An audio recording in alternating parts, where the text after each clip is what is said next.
So just to finish this up without taking up too much of y'all's time, I will say that I've got another book coming out this week, right, or this next week. And now I tried to finish it up so I could announce it today, but I'm not quite happy yet. And it's just getting all the audio right for the audio book.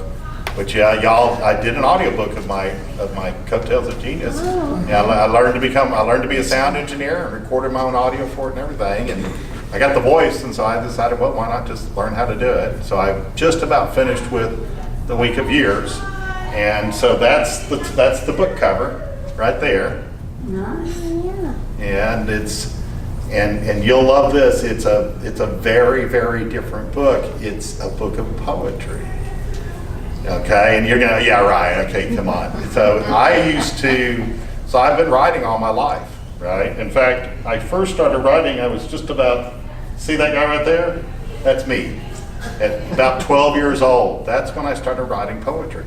It was way back then. Were you getting it to the girls or what? I'm sure I was. That's why there were so many girls in that picture. I was having fun. I've always had fun with my life. So I was writing poetry back then, and there was a lot of things that happened in my life, and so I ended up coming up with the title, "A Week of Years," and it's really about Monday's teenage ways, which is writing as a youngster.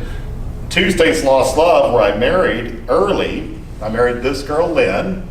Okay, and we didn't last for a long time. It was a very intense love affair, and I lost her. But there was poetry about all of that, right?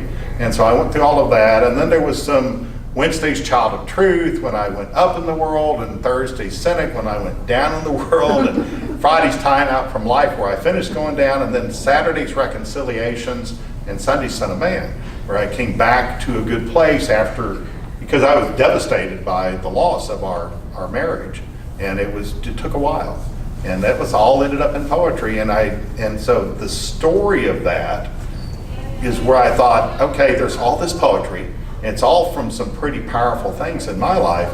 It's great to have all this poetry, but wouldn't it be better if there was kind of like a story wrapped around it so you could tell what the poet, where it came from? What was going on. Yeah, so when I wrote the poem to her called For the Memories, there's why I'm saying what I'm saying in the poem. Yeah. And so I wrote the book and wrapped this narrative around it. So it's either narrative wrapped in poetry or poetry wrapped in narrative, I don't know. But either way, it was just a different idea for a book.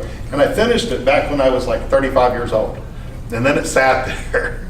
And the first thing I did was pull that out and go back through and redo it. Kathleen edited it with me, and there wasn't much editing to be done because I'd polished it for so many times over so many years. And now I'm right at the point of releasing that.